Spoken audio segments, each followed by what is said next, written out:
that will not provide for his own household.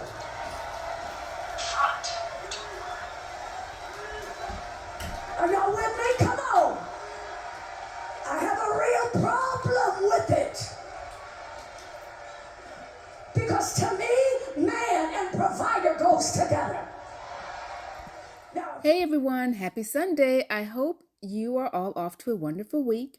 Just stopping in to talk a little bit about today's sermon. The speaker for today was Sheryl Brady. Now she serves as the pastor of the Potter's House of North Dallas. And yes, I attended church from my couch. During today's sermon, Pastor Brady talked about church and how things are no longer sacred. Now, this particular part of the sermon resonated with me because I had a similar conversation with my sister not too long ago. It was around the time that a pastor was going viral for ushering in the new year by playing a rap song in the sanctuary of his church. Now, during that time, I was on jury duty, and I told my sister how everyone's demeanor in the courthouse was so dignified and respectful. Even the way people were dressed was different. Now, when we stepped into the actual courtroom, it was intensified. And interesting enough, the courtroom had old-fashioned church pews and Bibles everywhere. We didn't chew gum, we whispered if we even spoke at all, and our cell phones were turned off or on vibrate during the jury selection period. I was telling my sister how it used to be that way in the church house, especially the sanctuary. There was a way in which we were expected to conduct ourselves, and we did. I told her it seemed like that has all changed and anything goes nowadays, and it's unfortunate. And my sister made a good point. My sister made a good point about the courthouse.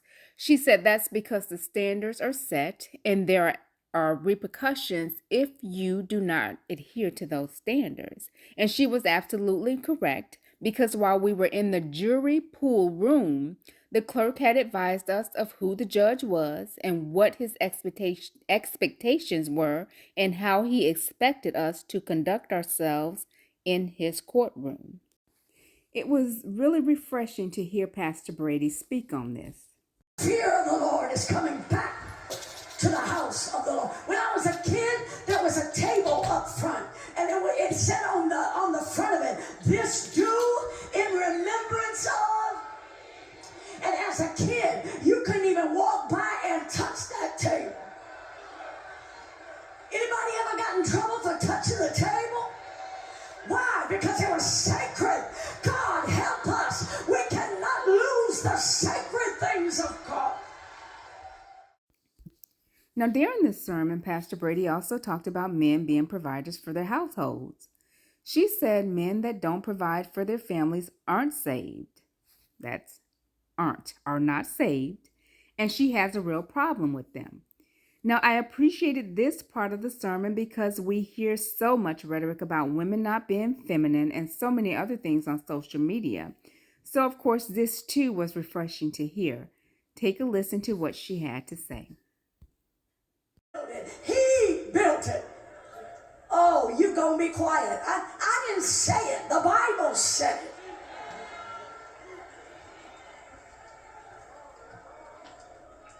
I know it's a little old-fashioned. I mean, it's not that we can't build it, women. We done built everything you could imagine.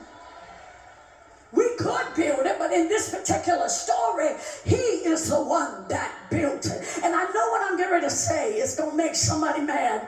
That's okay, because I got good security all around here. I know you're going to get offended. But I'm going to say it anyway, okay? Because it's old-fashioned, but there are some things I don't want to get rid of.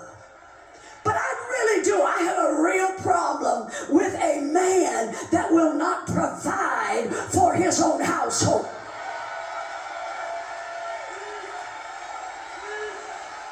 Are y'all with me? Come on. I have a real problem with it. Because to me, man and provider goes together. Now, if you ain't in my house and you ain't in my life, I'm going to be all right. I'll eat where I want to eat. I'll drive what I want to drive. And I'll wear what I want to wear.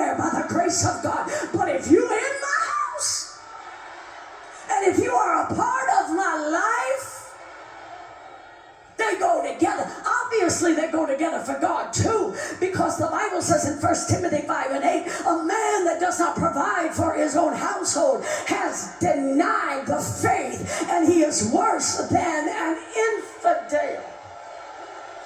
So quit running down here, shouting all over the front, and you ain't paid your child support in 5 years.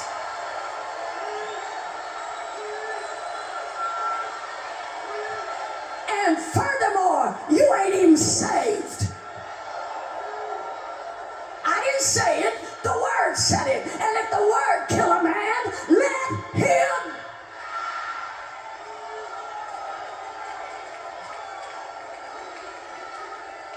A man, sit down, it's okay, I got it, I feel you now. A man that does not provide for his own house is what? Wait a minute, you missed it. It says, a man that does not provide for his own house, he hath denied the faith. Then he says, you're worse than an infidel. See, I got a problem with that. I got a problem with a man that sits, that's capable of doing. Now, if you're not capable, that's one thing. But a person that is capable of getting under the financial weight that chooses not to get up under it, I got a problem with you. And you know what? It's really not even about a dollar amount. It's not even about how much weight you carry. It's not about how well you provide, because she might just be in a season in her life where she makes a little more than you, but don't despise that. I told my husband one day, I said, if you succeed, I succeed. If I succeed, you succeed. Because, baby, we are in this thing. But let me go back. I'm talking about, I have a problem with people that will not assume responsibility. Or at least they're willing to hit the streets or hit the internet or do something till they can figure out what to do. I remember my husband. One Christmas, we had no money. We had 3 babies. We had no money. And I remember him. He said, he woke up one morning and he said, I'm going to get me a trailer. I said, well, how you going to get a trailer? He said, I'm just going to put my credit card on it. And he said, I'm going to get me a trailer. And I said, well, what are you going to do with the trailer? He said, I'm going to the pawn shop. And I said, you're going to the pawn shop? He said, yeah.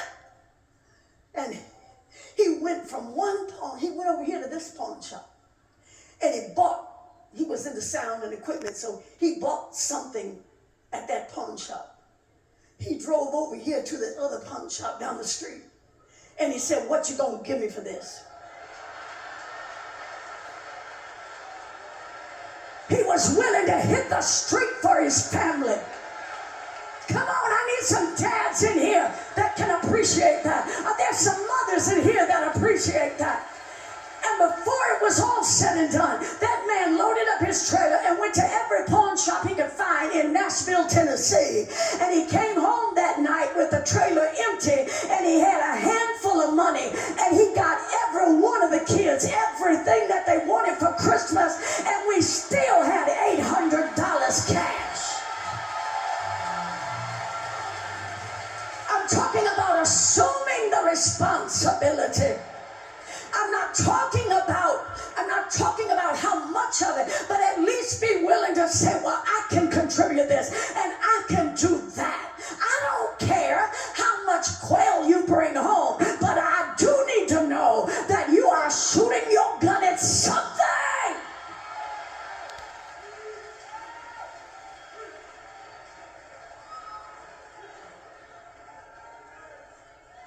Just let me know that you appreciate what you have.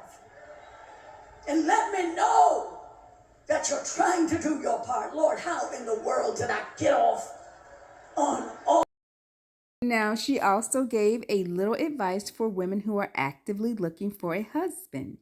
This little tidbit made me giggle a little. Not not just money. Provision is knowledge. Provision is understanding. Provision is education.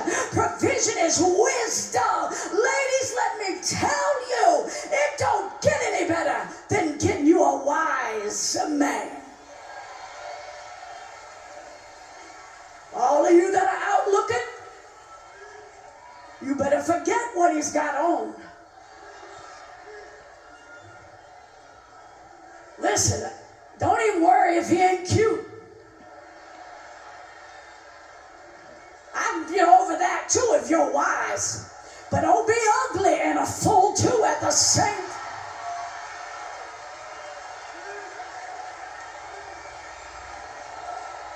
You can dress up something that's ugly. You can't cover up a fool, because they will act like a fool anywhere, anytime, any place. The entire message was a powerful one. And if you weren't able to attend today's live service, I'd encourage you to watch the replay tonight at 8 p.m. when it's streamed online. So what are your thoughts? Is the church no longer a sacred place? What do you think about Pastor Brady's viewpoint on men being providers? I'd love to hear your thoughts in the comments. As always, I am my sister's mirror. Talk soon. Bye.